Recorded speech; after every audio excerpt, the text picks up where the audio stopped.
ભલે વિદ્યાર્થી મિત્રો, ગુજરાતી સાહિત્યના જુદા જુદા સ્વરૂપોમાં જુદા જુદા સર્જકોનું વિશેષ અર્પણ રહેલું છે.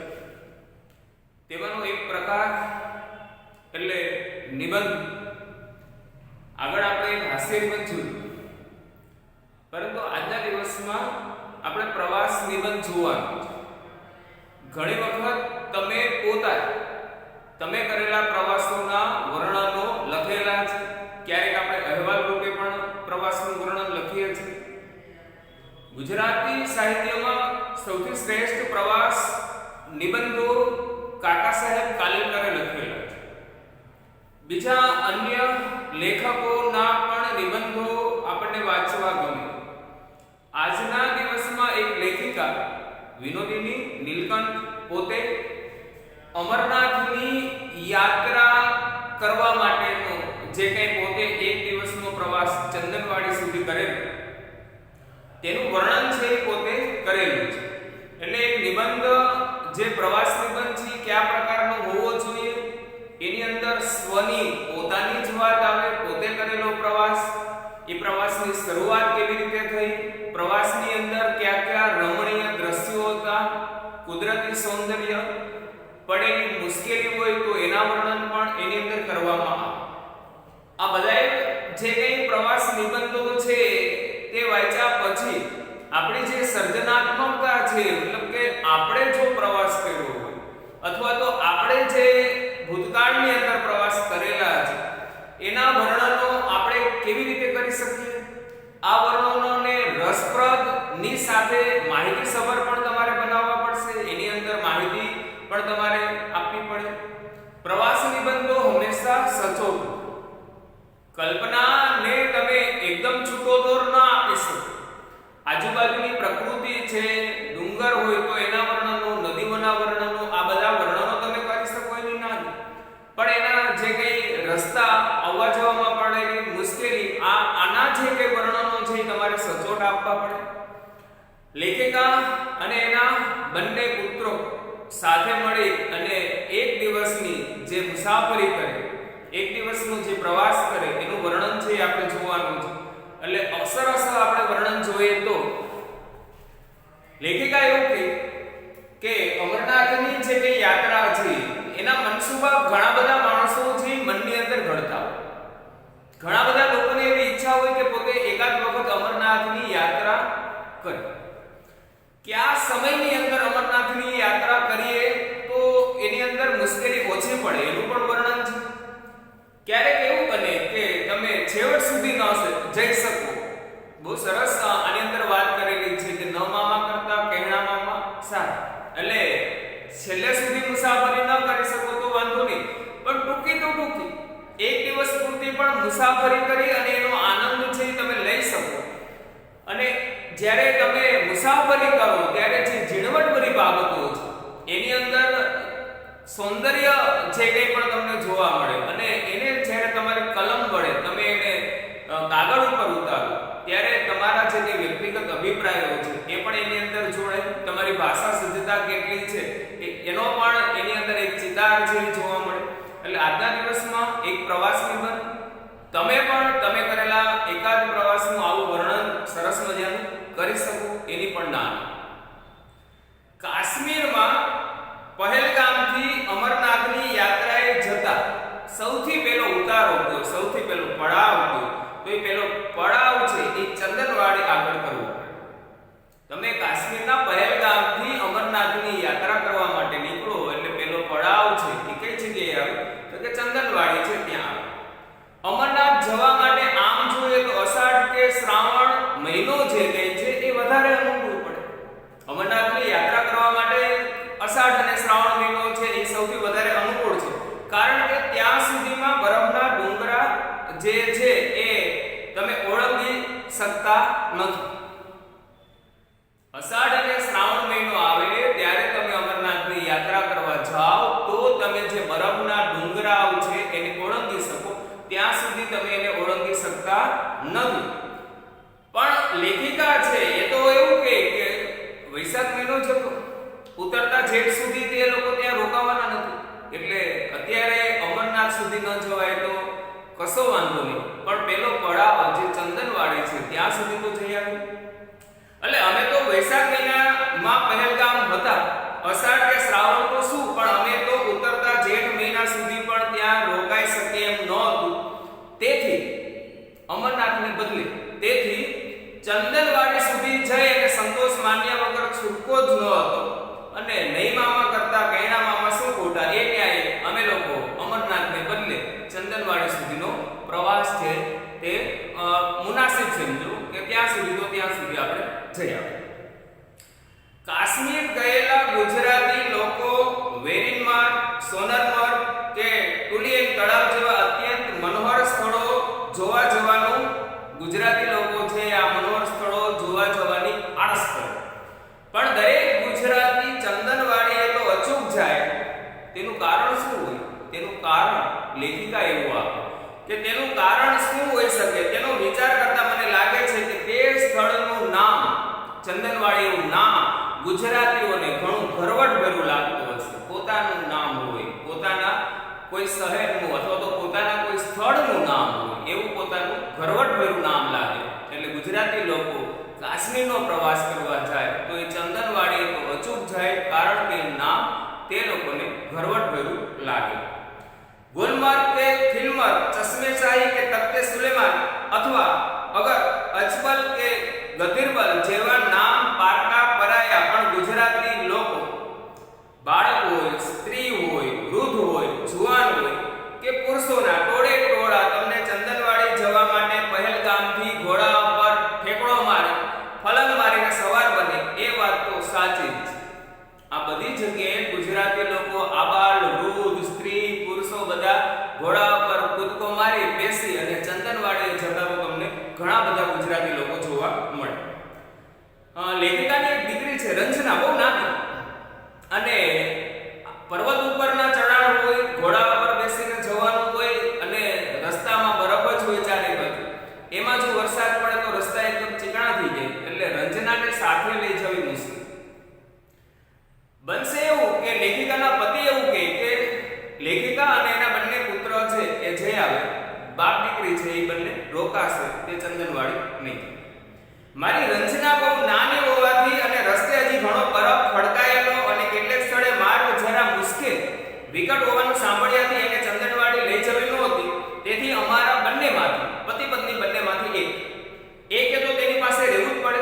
થોડા દિવસ પહેલા કોલાહી ગ્લેશિયર ગયા ત્યારે રંજના માટે ખાતર એટલે કે માટે મેં છેલ્લી મજલ એક દિવસની મુસાફરી કપાય એટલું અંતર મજલ જતી કરી હતી. તેથી આ વખતે મારા પતિએ મને જઈ આવવાનો આગ્રહ કર્યો કે ગયા વખતે તમે રોકાયા, આ વખતે હું રોકાવ, તમે જઈ આવો એવો આગ્રહ કર્યો. બંને પુત્ર તો ચંદનવાડી જવા એકદમ ઉતાવળા અધેરા બની રહેલા. આગલી સાંજે જ જવાનો દિવસ છે એની આગળની સાંજે બધી તૈયારી, નાસ્તા પાણીથી લઈને જમવા સુધીની બધી તૈયારી, ઘોડાઓ પણ આગલે દિવસે ગોતી લીધા. આગલી સાંજે જ ઘોડા પસંદ કરી લીધા. અમે ત્રણેય ઘોડા સવારીની આવડતવાળા, તેથી સરસ પાણીદાર, એકદમ તેજસ્વી ઘોડા લઈ લીધા. હોટલવાળાના વ્યવસ્થાપકને અમારા બપોરી ખાણાનું ભાથું જે સાથે લઈ જવાનું છે એ બાંધી આપવાની વર્દી પણ આપી દીધી.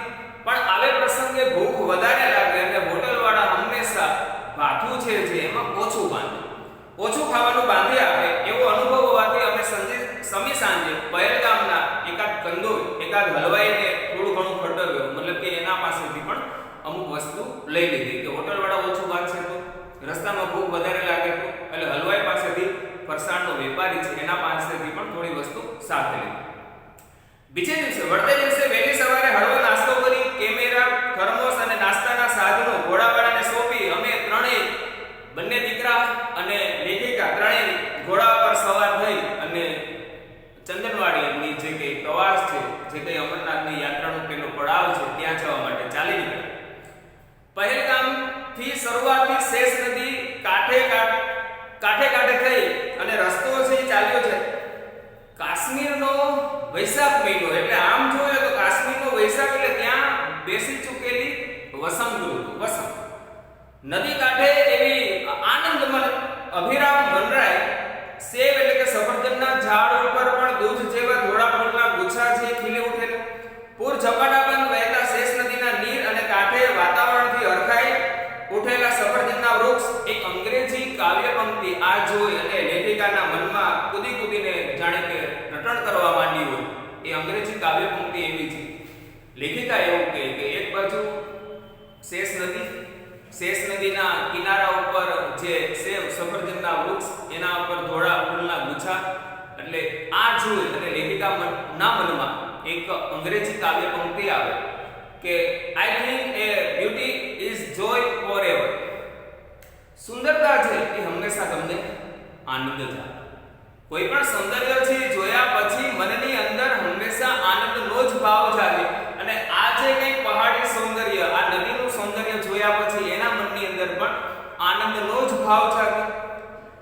નિશાળનો ઘંટ વાગી જવાની બીક, કોઈ સ્કૂલ છે એ નો સમય થઈ ગયો અને એનો ઘંટ વાગવાની બીકને પરિણામે જે કોઈ બાળક છે, કોઈ વિદ્યાર્થીની છે, એ ઉતાવળે નિશાળે જાય. કાં તો ઘંટ પડી ટૂંકમાં એનો ઘંટ વાગી જાય તો, બેલ પડી જશે તો, મોડું થાય તો, એટલે ઉતાવળે નિશાળનો ઘંટ વાગી જવાની બીકે ઉતાવળે નિશાળ તરફ ઘસતી અને વાયરાથી ઉડી જતી કોઠણીને ખેંચી પકડવા મથતી મુગ્ધા, યુવાનીમાંથી પ્રવેશ માંડ્યો હોય એવી મુગ્ધા કન્યકાઓની યાદ આપતી ઉછળા નિર્મળા ઉછાળા મારતા ઉતાવળમાં વહી જતા પાણીવાળી શેષ નદી વહી રહી હતી.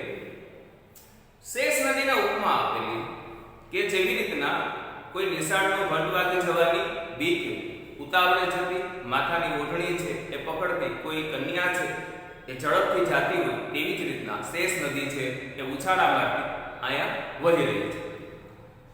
અને નદીને જમણે પડખે સુંદર મજાના રળિયામણી ટેકરી ઉપર પાઇનના ઝાડની બીચ ઝાડીમાં થઈ અને વાતો જે માદક પવન છે, પવનને પણ ઉપમા આપેલી છે, થઈને જે વાતા માદક આહલાદક વસંત વાયુના સુસવાટા તોફાની નિશાળિયાની સિસોટીના સંગીતનો આભાસ આપતા.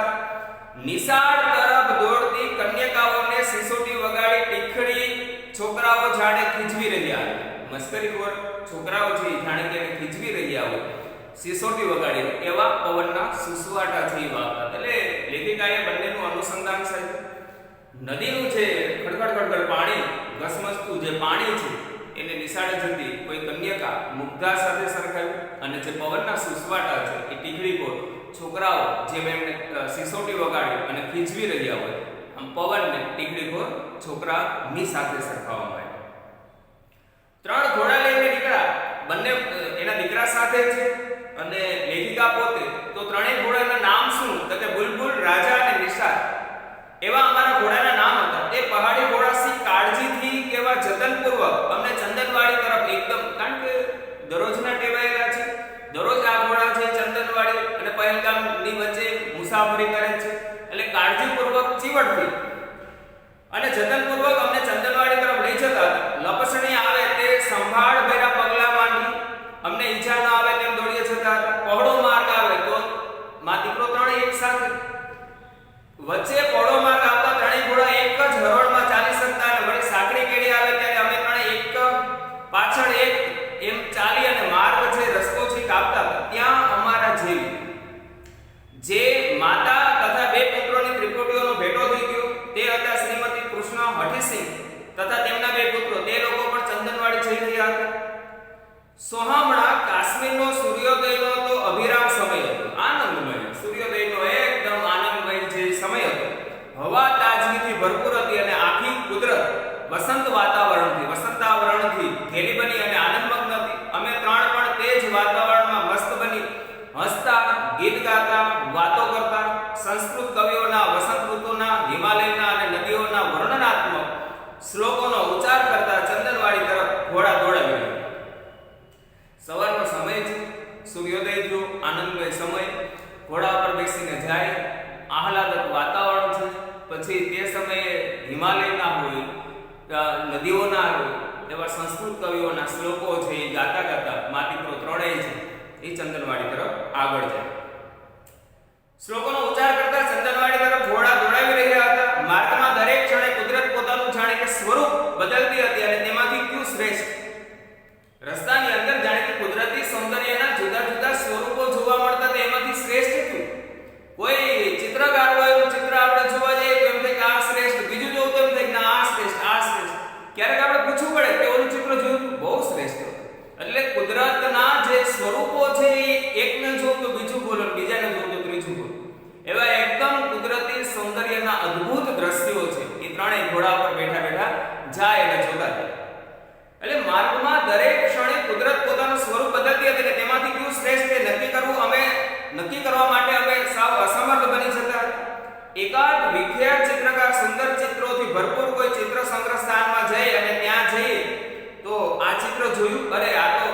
પણ વધારે સરસ છે એમ આપણે એકબીજાને કહીએ તેવું જ અહીંયા કુદરતી સૌંદર્યનું અહીં બનતું હતું.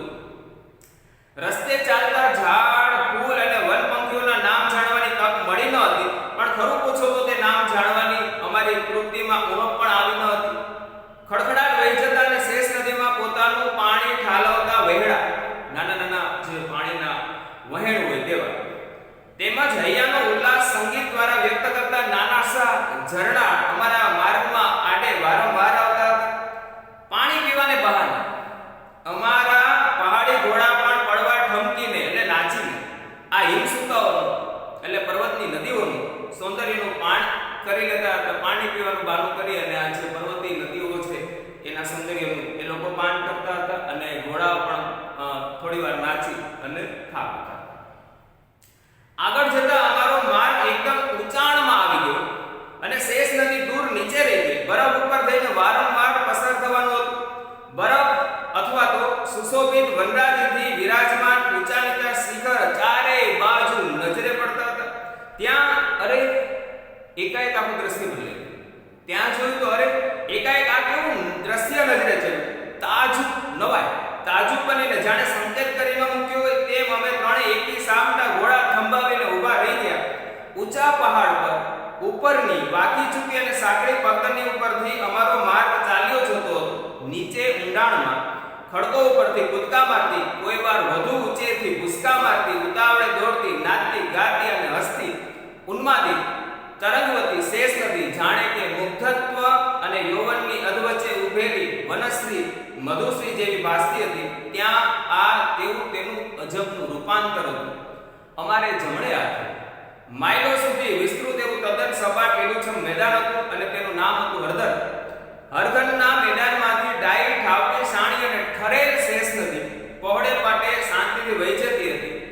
ઉઘાડું માથું અને ઉડતી ઓઢણીવાળી તોફાની કન્યા, ઉઘાડું માથું અને ઉડતી ઓઢણીવાળી કન્યા, પિતાનું ઘર છોડી અને સાસરે આવતા વિનમ્ર બની માથે સાટલો ઓઢી અને છેડો ઠીકઠાક રાખી જાણે ગંભીર અને ભારેખમ બની ગઈ હતી. નદી કાંઠે અસંખ્ય ફૂલ ખીલી ઉઠ્યા હતા. તે સ્થળેથી ખસવાનું અમને મન થતું નહોતું. કેમેરાથી તસવીર ખેંચી એ અજોડ સૌંદર્યને કચકડાની ફિલ્મમાં ઉતારી ઝઘડી લેવાનો મિથ્યા પ્રયાસ કરવામાં અમારા સુકુમાર તથા જગદીપ ગુથાયા. હરગઢના તે મેદાન ઉપર તંબુઓ તાણીને વસવાટ કરવાની શક્યતા. એમ થયું કે આ મેદાનમાં તંબુઓ તાણીને આપણે વસવાટ કર્યો હોય તો શક્ય નથી, પણ એ વિચારે એટલે હરગઢના તે મેદાન ઉપર તંબુઓ તાણીને વસવાટ કરવાની શક્યતા વિશે અમે ખૂબ હવાઈ કિલ્લા મનના જે મિથ્યા પ્રયત્નો છે એ બાંધ્યા હતા. અમારા પાંચમાંથી 2 જણને, રંજના અને તેના પતિ 3 જણાનું છે, 2 જણને આ અલૌકિક શોભાભર્યું દ્રશ્ય જોવાનું રહી ગયું. તેથી અમે ત્રણેય ઘણો બધો દુઃખ થયું, ઘણો બધો જીવ પાડ્યો. દુઃખની માફક સુખનો અતિરેક સહન કરવા માટે પણ સ્નિગ્ધ જનની ભાગીદારીની જરૂર પડે. અંગુલીના સ્પર્શ વડે કોઈ આપણને ઊંઘમાંથી જગાડે, આંગળીના સ્પર્શ વડે કોઈ ઊંઘમાંથી જગાડે તેમ તે લોકો છે ત્યાં ઊભા તો વરસાદના છાંટા આવ્યા એટલે એના વિચારમાંથી એનો વિચાર પલટો થશે. તેમ વરસાદના ફોરાએ હરગઢના મેદાનની શોભા નિહાળવામાં તલ્લીન બનેલા કોણે જગાડ્યા? તો કે વરસાદના છાંટાએ હરગઢનું જે સૌંદર્ય છે, એનું છે કે મેદાન છે, એની શોભા નિહાળવામાં તલ્લીન બનેલા મા દીકરા ત્રણેયને વરસાદના ફોરા, વરસાદના છાંટાએ જગાડ્યા. અમને જાગૃત કર્યા અને ઝરમરતા વરસાદને ઝીલતા અને ચંદનવાડી તરફ ઉતાવળે જવા ઘોડાને એડી મારી. ચંદનવાડી આગળ શેષ નદી બહુ ઘાટીલો વળાંક લે છે. ત્યાં નદી તટે અમરનાથના યાત્રાળુઓ માટે છાપરા બાંધેલા છે અને થોડા ચા ઘર, ચા પાણીના સ્ટોલ, ચા ઘર પણ નજરે પડે. ચંદનવાડીના છેક પાછલા ભાગમાં બરફનો એક પુલ છે. પર્વતની ઉપર જામી ગયેલો જે બરફ છે એ બરફની અંદર કુદરતી ગોળાકાર એક બાકોરો પડી અને શેષ નદી ચંદનવાડી તરફ વહેતી આવે. ઉનાળો ઉગ્રત બનતા બરફનો પુલ છે એ કદાચ ઉનાળાને પરિણામે ઓગળી પણ જતો હશે. નદી કાંઠા ઉપર એક શાંત એકાંત સ્થળ પસંદ કરી અને અમે ત્રણેય જણા એ નદીના કિનારા પર એકદમ શાંત સ્થળ છે ત્યાં મા દીકરો ત્રણેય છે ત્યાં બેઠા. ભાથામાં સાથે લીધી ગરમ વાનગીઓ ઠંડી પડી ગઈ હતી અને ઠંડી વાનગીઓ ગરમ બની ગઈ અને કેટલીક વાનગીઓનું સ્વરૂપ એવું તો પલટાઈ ગયું હતું કે તે કઈ ચીજ છે તે બહાર